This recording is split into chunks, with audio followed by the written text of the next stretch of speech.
All right, welcome on a beautiful Tuesday afternoon. Our guest today is Byron Darlison, founder and CEO of Rise Vision. Rise, founded in 1992, bootstrapped company delivers software that powers digital signage and monitors in over 9,000 organizations worldwide, including Chicago Public Schools, Marriott, University of Delaware, BIC, and many, many others. So breaking the mold a little bit for those who think that entrepreneurs are like high flyers and risk takers, Byron is one of the most thoughtful, meticulous business leaders that I've ever come across. He hasn't raised VC money or private equity financing, only debt, and he's built a growing business with very good profitability. For those who know about Rule of 40, where it's like you add your growth rate and your profit rate, and you look for those to be 40 or higher. Rise is a closer to a 20-20 kind of business than a 40-0, or is often the case with a VC business, 80 on growth and negative 40 on profitability, or 100 on growth and negative 60 on profitability. So despite that different growth to profitability profile, Rise Vision has demonstrated the kind of focus that we like to see in really good businesses. So customers, 98% customer satisfaction, NPS of, get this, 43.86, note the 2 decimal points, a gross MRR churn of only 1.2%, and a net MRR churn of only 0.26%. So clearly doing the right things for customers. On the product side, 4.7 star rating on G2, 4.5 star rating on Capterra. And in terms of culture, 4.7 stars on Glassdoor, 88% CEO approval rating, and an ENPS, employee NPS, of 78.26, which is an absolutely phenomenal number. Byron's a big proponent of developing clear systems and processes for his company and team, and they've been remote since way before COVID came about. And look forward to talking to him more about the kinds of things that he's put in place to create this sort of company and culture that he has. So thanks very much for taking this time to both catch up, Byron, and for taking this time to share your experience and learnings with other startups and scale-up founders and CEOs. Well, thanks for having me, Alex, and for the very generous introduction. It covers over a few blemishes. You will exceed the expectations that I've set for you. Oh, we shall see. We shall see. All right, awesome. So let's get started. So Byron, what's the 2-minute version of the story of Rise Vision from when you saw the opportunity and went about starting it way back in 1992 to where it is now? A series of accidents. You always hear the great strategic aha, and all of this stuff. This is 20, 30 years ago. And back in those days, you were just developing software for people, and an opportunity came along. Started building out a lot of software for Reuters to power big LED boards on the floors on trading floors. And it became an international product. And then those stock tickers and what they call wall boards started being installed in banks to attract the whole retail brokerage crowd. And that became what's known today as digital signage. Back then, it was, I don't even know what it was, financial displays. So, no, it was a series of circumstances and accidents and opportunities that presented themselves. And it's just been growing as a business ever since. Yeah. So you had those sort of like, you were creating those original kind of stock tickers. You'd go in and you'd see like, the LED lights flashing by and so on. Our biggest one was Enron trading floor, which was the size of a football field before they collapsed. Yeah. So there's a good story along the way. Oh yeah. So we did get paid just before they collapsed, so we were happy. Good timing. Yeah, except for everybody else. It was anyways, that's a long time ago. So let's go from like those ticker displays to, what would you consider, like, put it in context for people now, like what would be the kind of display that you would be powering now? We focus predominantly on education, and within education, K through 12. We service we service all industries, but we realized 4 or 5 years ago that we really had to specialize within an industry. And through, because we had such a large client database, we had a lot of research material to go through. And through looking at existing customers, who was most successful, who wasn't, we narrowed it down to K through 12 in North America. We were really suffering from trying to be all things to all people in all places. I think we're in 118 countries if you plot the IP points, but which is great because a lot of people in a whole bunch of different sectors can use us, and it works really, really effectively. But for a go-to-market strategy, we as a small company focus just on education, because we can't market to everyone everywhere, and just education in North America. And what do the displays typically look like at the schools that you're serving? This was part of the strategy. Was there's really sort of two ends of digital signage. One is very large brand strategies that are rolling out, say, with the Walmarts or the banks or people like that. And the agencies are working through the content. There's probably a whole advertising play with sponsorships and all that stuff. So the content is very manicured, very well put together. And then there's the lower end of the market where you've got customers who don't have the resources to create great looking content. And what we realized is education was one of those people.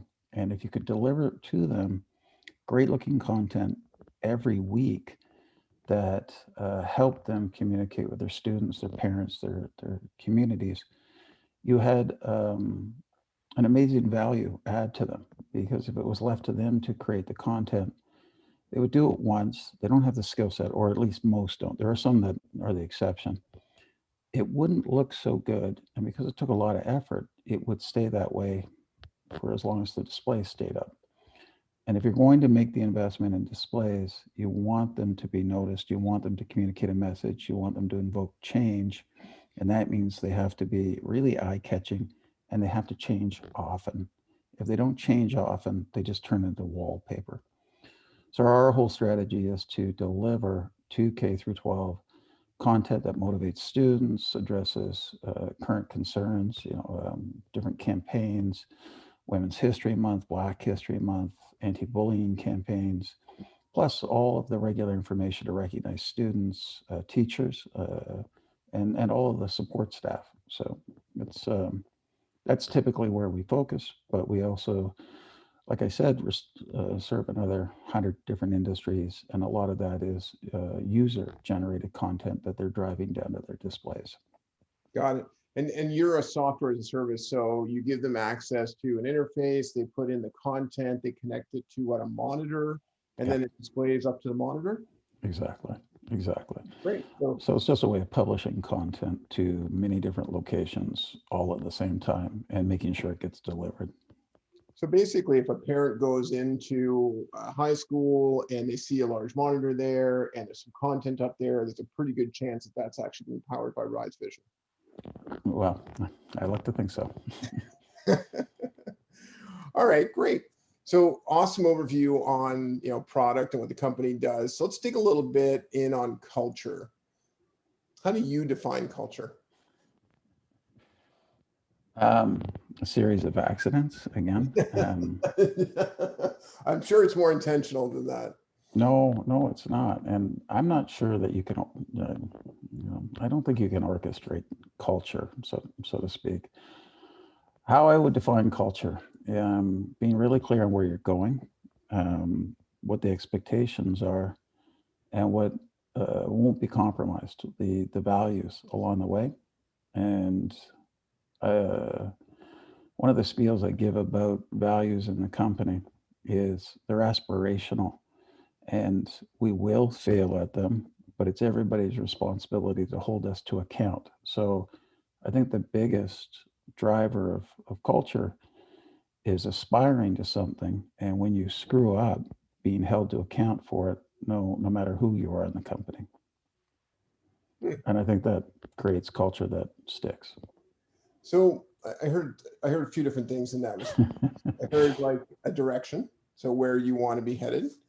I heard about behaviors, and I also heard accountability. Those are kind of three of the themes that came through. Is that resonating? Yeah, and the behaviors are really, I guess, defined by values. How do we behave towards each other, towards customers, vendors, all that stuff. Okay, great. So I was actually going to ask about things like purpose, mission, vision, values a little bit later, but let's pull that one up because it seems like a really good time to segue into it. So, talk to us about what you have in place there, and how you went about coming up with it. When did you come up with it? Was it very beginning? Was it somewhere along the way? Was it only sort of 3 or 4 years ago?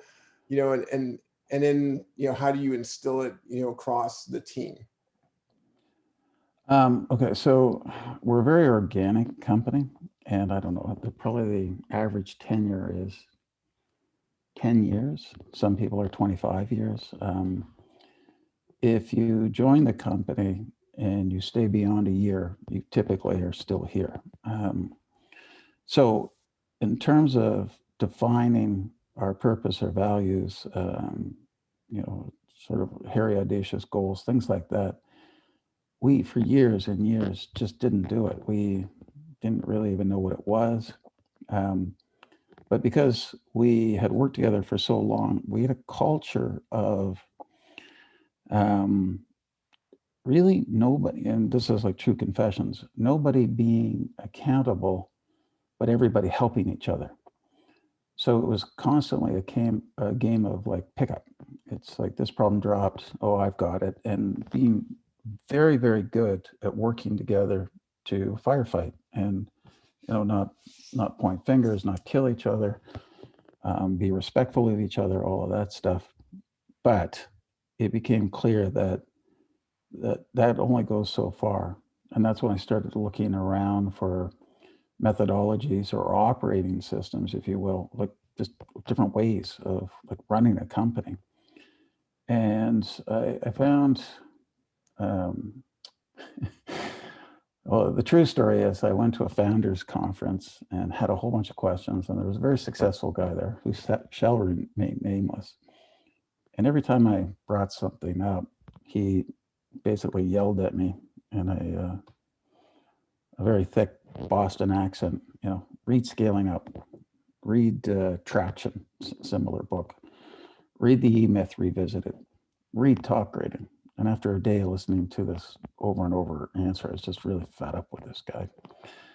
And but I he triggered something, and I picked up the books, and I think I basically binge read for 5 days and finished almost all of them. Didn't sleep.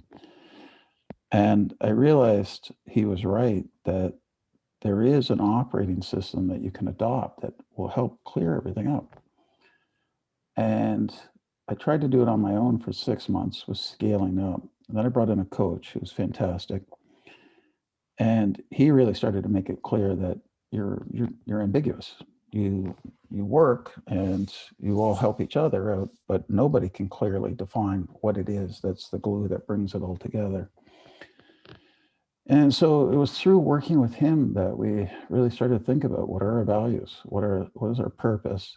And it wasn't so much that we created them and then we set off to achieve them. It was more of a case of really looking at how we work and defining what's important to us. So that's how we ended up there, which yeah. And I think you said that was about 3, 4 years ago you started down that path. Yeah, about 4 years ago. And for an old company, um, it's been a rebirth process, very painful at times. It's very hard to break uh, a how to sum it up. The best way to deal with it, the most overused sentence in the company 4 years ago was, "I got this." And after realizing what a problem it was, after a year or two, I just refused to. As soon as anybody said, "I got this," it's like I don't want to hear this ever again. It's like, who owns this? and let's leave it to them and let them do their thing and all of this stuff. And after 20 years of doing it the I Got This way, it's there's a lot of blood, sweat, and tears cried to make the change. But we have made it, and yeah, it's been a really great journey. We started off with scaling up. We adopted a bit of traction as a methodology, and then through our coach, we learned about something called 3HAG, which probably needs help with its naming, but we've adopted most of that. We fully adopted top grading for hiring and scorecards. So everything that the obnoxious person kept yelling at me, I actually did. I actually sent him an email on LinkedIn, a message on LinkedIn like a year later, and said, I was the guy who kept having all the problems, and you kept telling me to do these things. I said, to be honest, at the time, I thought you were obnoxious, some word I can't mention, but you were completely right, and I really wanted to thank you. He never responded. So I'm sure he appreciated it though. I don't know. At least the thank you part. Well, yeah, he's probably like, you idiot. Why'd you take you 20 years to get there? But anyways. Yeah, and just I guess for context for everyone else, we often hear about BHAG, which is Jim Collins' big, hairy, audacious. Sorry. Yeah. 3HAG is Shannon Byrne Cisco 3-year highly achievable goal. Exactly. Yeah. Okay, great. So just out of curiosity, I mean, while we're on this topic, what was it that had you, like, let's go back to when you were at this conference and you're kind of bringing up these issues. What was it you were experiencing in the business at that time that had you say, you know what, I'm like, that led you to kind of venting about these issues, that had this individual then give you the feedback that he did? A faster learner would have gone, I've had enough of this, chaos years before, but I just reached the point where it's like, okay, there's got to be a better way. So you're experiencing some things internally and you're kind of hitting your head against the wall and you go, you know what, it's just, things aren't going the way that I want them to. It was like, well, yeah, it's a really oscillating pattern. And this is what you find when you adopt an operating system. You don't realize you're oscillating like crazy, but the more you put an operating system in place, all of a sudden the line starts to go flat. And you really have to fight because you are addicted to the adrenaline of the highs and the lows.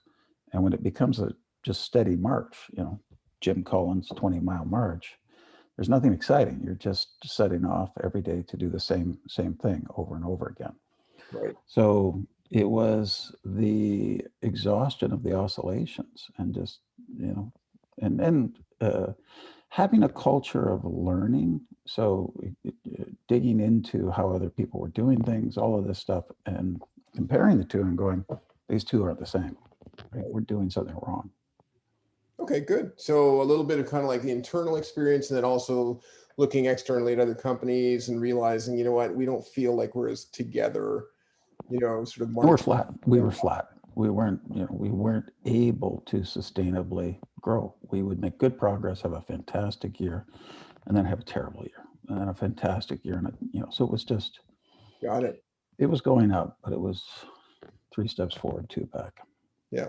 And since implementing, things have been up and to the right.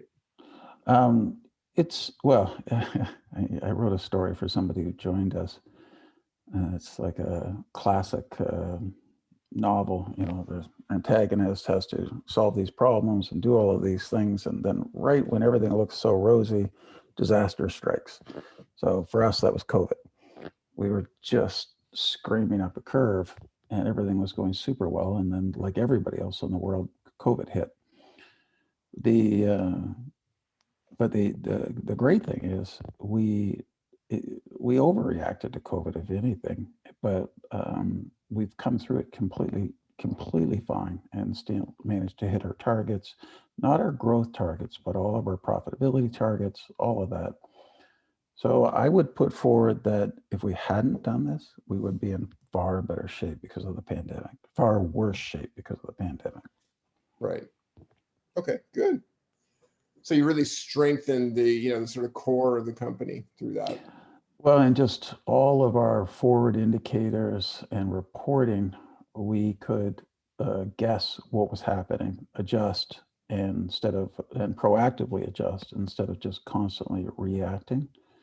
And the changes we made in terms of cost cutting, we decided we're just going to make it once, and that's it. And then the company's going to just ride this out. And in hindsight, we overreacted in terms of our cost cutting. That is my one regret.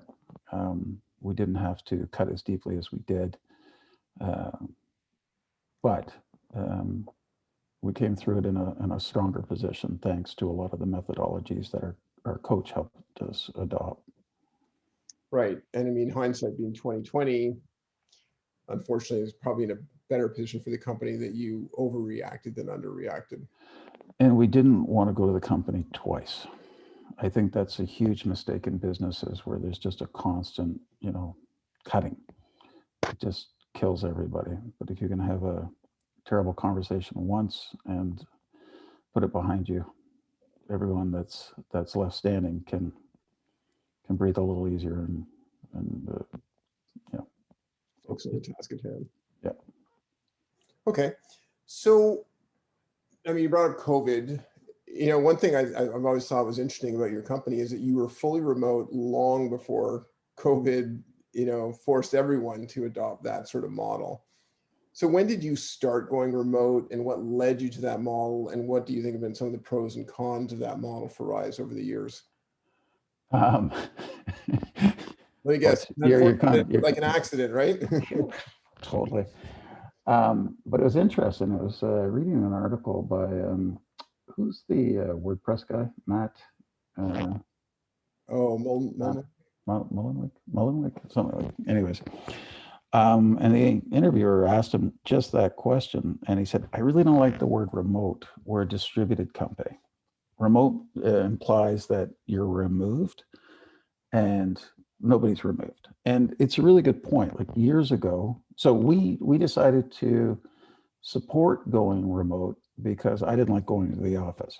I didn't like having to be in a fixed location. So I don't know, 15 years ago, we said anybody can be remote, and um, we kept like a 4,000 square foot office for 2 years. The second year was because everybody said they still wanted to have an office, but I kept track of who used it. Nobody used it in the second year, and I was like, no, we're not paying for this anymore. So, but what I did realize was that I do not believe a mixed culture works, because and it's not the fault of anybody who's co-located, but if the path of least resistance is for them to spin their chair and have a conversation, to post that question in Slack or to write up a doc that poses it is burdening them more. Now, it's not burdening them if they're a fully distributed group and that's how they work and they think, or to Basecamp's point, they don't believe in asynchronous conversations. They'd much rather get the information, think, respond. We adopted that approach in everything we do without really thinking about it. It just settled in, and then everybody became fully distributed.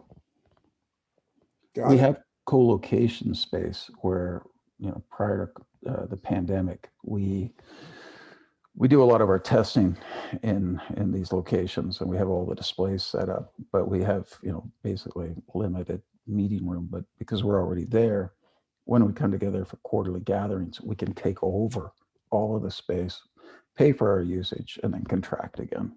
So it works out well for us. You have team members. You're based in Toronto, Canada. I mean, do you have team members in how many different locations? At this point, it's pretty up and down the North and South American continent. So we are still struggling with working outside of time zones, and that doesn't work well for us because we want 8 hours of maximum communication between people. And I would prefer that we didn't have to do that, so that anybody could work at any time. We just haven't figured out how to do it effectively. So we tend to hire on a north-south latitude, right. And we go down as far as Argentina right now. But Mexico, the US, Canada. And it's very easy for us to hire people because we say we're fully distributed. And if you're not in Canada or the US and we hire you on contract, but in our eyes, you're an employee. So you're paid US dollars on par with our reference point is Shawnee, Kansas. And we use pay scale data to set all of our compensation levels. And you're an employee. You have benefits. You have retirement savings. We pay the cash differences to the person, and if we let you go, you get severance. So you're a full employee. It's just you're not on payroll, so to speak. Wow. So we can hire amazing talent in Mexico and South America because we're not paying San Francisco wages. We're paying Kansas City. That's where we have an office, Kansas City wages, but they are in the 60th percentile of 1,000-person company, and in South American and Central American economies, that's an incredible compensation, and there's crazy talent available. But we're not limited there. We'll look anywhere. So the U.S. Doesn't matter to us. Canada. So super interesting, and it sounds like a model that a lot of companies, could be emulating going forward. Given, again, your approach predated COVID. A lot of companies are being forced to adapt to that now. I was going to ask, I want to ask some questions about culture across the company and so on, but I'm going to skip ahead a little bit and recruiting, because you just touched upon that. How do you actually find these individuals in, say, South America or Latin America or anywhere in the US and so on? Like, you said, you find great talent, you pay them well. How do they even become aware of you and the roles that you have available? We work remotely. It's a Basecamp spinoff, and there's a couple of different postings like that. We also hire headhunters. So it's not hard with the whole digital nomad outlook and the number of places you can go to say that, for those who want that lifestyle of a distributed office, distributed work, which, by the way, it's not for everybody. I spend most of my time trying to talk somebody out of it, especially if you're, right out of school and you really want that camaraderie. You want to play foosball. You want to do all of these things. We're more mature. You manage your schedule. It's not like you're spending FaceTime and things like that. So it's not for everybody, but it's actually very easy to find talent if you give that talent what they're looking for. So do you ever bring everyone together? And obviously, COVID, all the time. And when you say bring everyone together, do you mean physically? Do you do annual or biannuals for offsite somewhere? Yes. And where was that, like pre-COVID? Like, what are some examples? My cottage once. That was mayhem. Yeah. won't do that again. No. So typically it's around our co-location spaces. So we have one in Toronto, one in Kansas City. So we will meet there. But teams have also met in different places just because that's where it was most easy to get to. But if we're bringing cross-discipline teams together, it's typically Toronto or Kansas. Got it. So whatever you're saving on the office space, you're well, yeah, I'm not sure we're saving because our gatherings can be extremely expensive. So, yeah. But what do you get out of them? Out of the gatherings? Yeah, what do you and the team like? What is the you said they can be extremely expensive, but obviously they're worth doing. So what comes out of? Well, to answer your first question, what do I get out of them? I have fully evolved into being really comfortable with distributed relationships. So I don't personally need them to develop a stronger relationship with someone.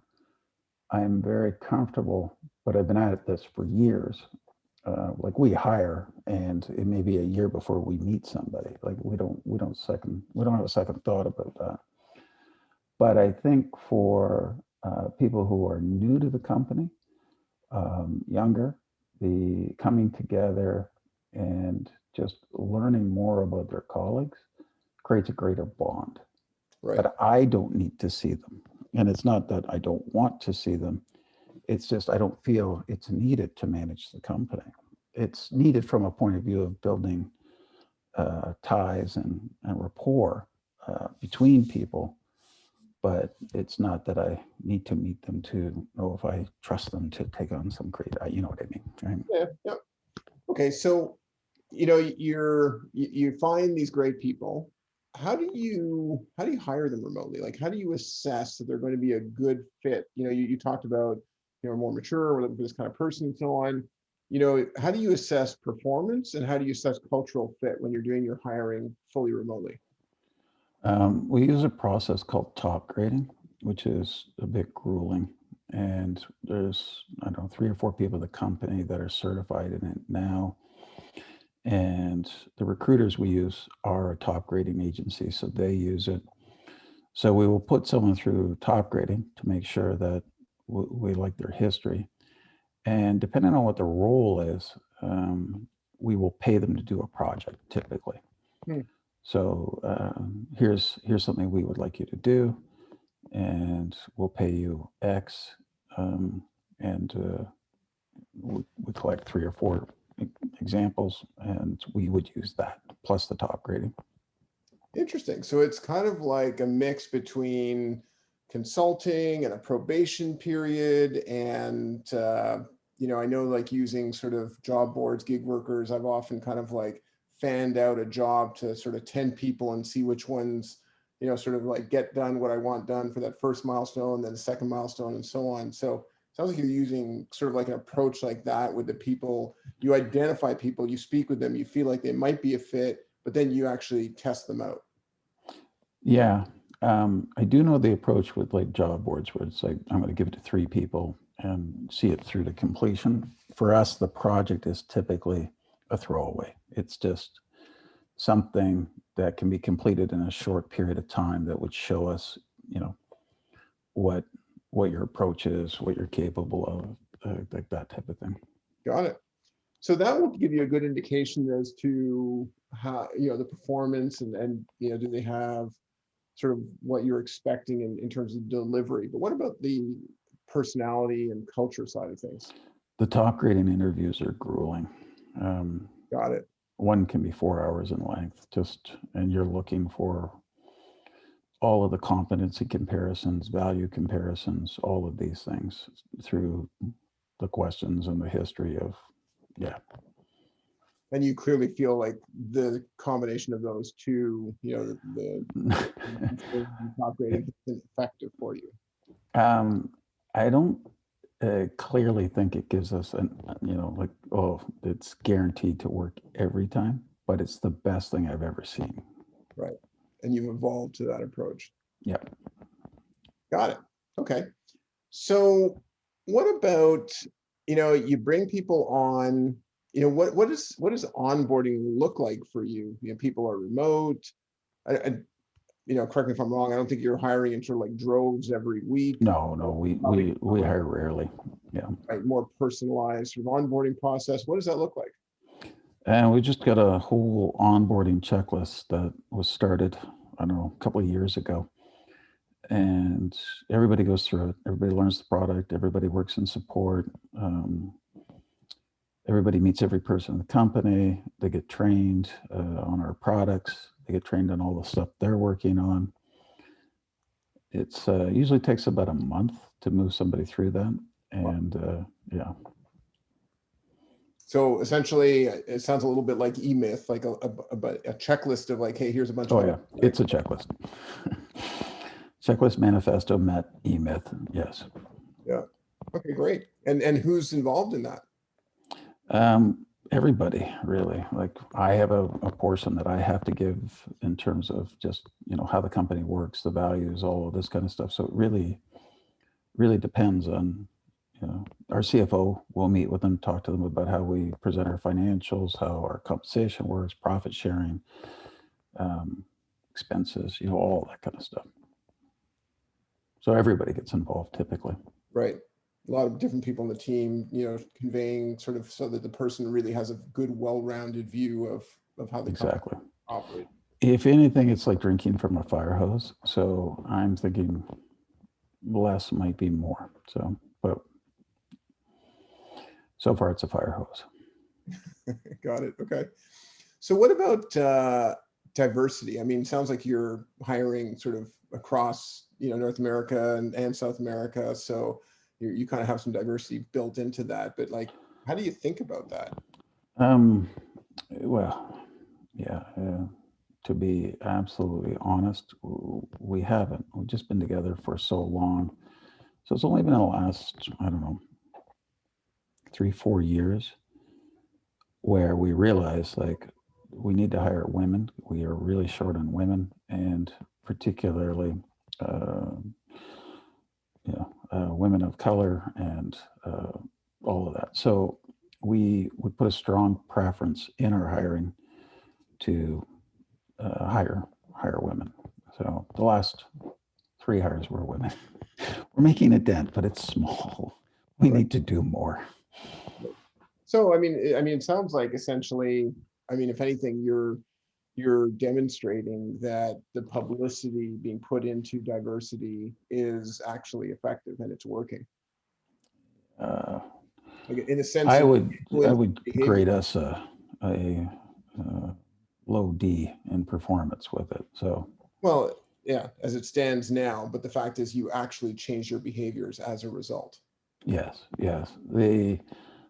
Probably our biggest problem is we've got long tenure, so we're not able to swap out and replace, and we don't want to do that. But we've got a lot of male developers and technical people So you're moving in that direction over time. over time. Yeah, as we need new people, that's our absolute preference. Okay. So got the team, hired the people, onboarded, and you alluded earlier to 3HAG, 3-year highly achievable goal. Tell us about how you set goals, and you mentioned actually the key component in culture as well as like, the direction and, where we're headed. So how do you go about setting goals for the team, and then rally everyone around achieving those, both from a longer term and shorter term perspective? We work on a 3-year planning cycle. So we identify clearly who our target customer is, what attributes they make their buying decisions on, who we feel our competition stacks up against those attributes, how we stack up against those attributes, and we look to divest in some areas, invest in others to create white space between us and the competition. And we put it all down onto a market map so we understand who our suppliers are, all of our relationships, associations, influencers, all of that. And we define strategically what we want to deliver that will reinforce that competitive advantage by quarter over 3 years. There's some other things that all move in there, but really we have a map over 3 years of what we want to deliver by quarter that we think is going to move the needle. And we take that and then we say, okay, if this is what we want strategically by function in the company, who needs to deliver what to make that happen by quarter over 3 years? And then we also do things in terms of a technical roadmap. And what else do we use? There's a bunch of other small tools, but essentially we come up with what we want over 3 years.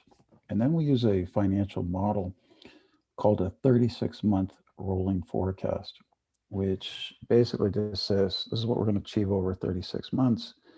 And every month we plug in the actual and it rolls forward. So if we're off, we see the cascading impact over the remaining period of the 3 years. And every year we hit reset, we do all of that evaluation again, and we move forward one more year. So that's on the macro level. And then on a quarterly basis, our quarterly planning, we reconcile our functional, strategic, hiring swim lanes, things like that, how we did in the previous quarter, our financial results. And we map out by week, by functional area, what everybody has to deliver to put basically by person who's accountable for an improvement, a functional area. What improvements, and we call them epics, are they going to put in place this quarter?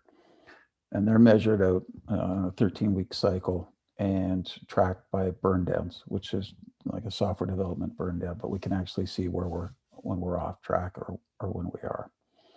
And one thing for the quarter, just one, is the overriding theme that must be achieved.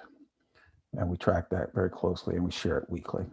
And then every week, everybody, we call it Scoreboard Thursdays. Everybody on Thursdays by 10 a.m. has to update their scoreboards. So we see exactly where we're at with hitting the critical numbers that those improvements are supposed to move and where they're at with delivering on the improvements. So by Thursday, roughly noon, we know exactly where we stand. And by team, you have critical numbers, but individuals have critical numbers. So our goal, and it's not exactly clear, but our goal is every person to be able to say whether they had a good day or not by a number. How did that number get moved today? Yeah, I mean, I said in the introduction that you have, you're one of the most thoughtful and methodical individuals and business leaders that I've encountered. And I didn't create any of that. I glued a lot of it together. That was it. Well, and I understand, and you mentioned earlier sort of like EOS and traction and and scaling up and 3 Hagway and so on. But I mean, you did actually take, you were a great student of all of those, and then you took sort of what fit best and you customized it for Rise Vision, right? Yeah, absolutely. And things like lean startup has a big influence on us. We borrowed a lot from Intercom, the chat company. They publish a lot of their practices, and that influenced a lot about how we actually create epics, how we decide what's a real problem to be solved, and if we have a problem that we want to solve, what will it impact in terms of a critical number? A lot of the problems with people saying, I want to make an improvement, is they measure the success of it by saying, I made the improvement. But you made an improvement for a reason, to move a number. Right. And that's where you really lose the opportunity to learn if you don't do that validation. We borrowed that from Intercom. And you're very open and transparent about all these goals and so on, right? Like this is something that isn't it like everybody in the company has access to it and sees it? Everybody has access to all of the financials, all of the goals, all of the scoreboards, all compensation. Individual compensation isn't public, but every person's role in the company has a range that they're paid, and everybody knows what that range is. Right, which I'm sure the team must really appreciate, that level of transparency and open. To be honest, it's just been in place for so long that it's kind of just, it's how we do it. Air. Yeah, it's just there. It's wallpaper. Yeah. Okay, great. So you got the team in place and you mentioned accountability. How do you, on an ongoing basis, assess cultural fit and performance? How do you assess that someone is a good fit for Rise on an ongoing basis? We do scorecard reviews every quarter, and a scorecard says, what is it that you were to accomplish over the last 90, or looking for? What are you going to accomplish over the next 90 days? What are your critical number and supporting metrics targets? And it evaluates how do you stand as compared to our values. And it uses like a matrix approach for values and competencies. So we have 30 or 40 competencies, and we describe what A, performance is. We describe what B is, which is includes an example of a deficiency in that competency, and C, performance, which includes more deficiencies in that competence. Same for values. So when we go through a scorecard review, it seems very tedious, and it is for somebody who's brand new to it. But once you've done it 2 or 3 times, it's very, very fast, and it's very candid, because you just run down the list and it's like, you do that, like that's a B. we need to talk about that. Or one of the worst problems is if you're not in alignment with an A on values. So if something's out of sync in our values, that is an immediate C scorecard result, and we need to address it. So we come through all of these things, and a combination of, did you hit your targets, deliver what you said you would? Are you working in accordance with our values? And do you have the competencies in your role? How did you do A, B, or C performance? If someone's a B or a C, we describe a personal improvement plan. What are you going to do to make change? Actually, even A performance, we're always describing improvement plans. Like, what are you doing to achieve what you want over 3 years? We ask in the scorecard, what do you want to do in 3 years? And we use that performance improvement plan using a methodology from an author called Robert Fritz, who's one of my favorite authors, by the way. It's called Situation, Cause, Correction, and Follow-up. So we use that analysis on the problem, and that's what we do every 90 days. Got it. And so this will highlight both sort of performance as well as cultural fit. Yes. And alignment. It all comes out in this process. Yes. Okay. And I assume there have been cases where individuals were short on either performance or culture. How do you manage that process? Well, if somebody's consistently scoring a C, it really becomes like, we need to do this personal improvement plan, and you need to achieve it. And the person they report to has to be sincere and, this is the plan, I will support you in it. And the person has to be sincere in, yeah, I'm willing to put the effort in and make these changes. And to incent both parties to walk away, we tell the person, we will pay you severance if you don't want to do this. You don't have to quit. You don't have to be fired. We'll just give you severance and you can leave. So, and we also say at any point through the improvement plan, if you don't feel you can do it or it's not working, you can take severance. You don't have to wait to be fired or anything. We'll just give it to you. And we pay 3 weeks for every year. Right.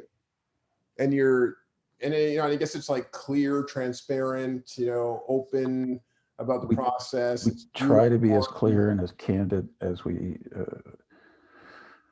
I can think of instances where we weren't, and it's a problem, but I think we're getting better and better and better.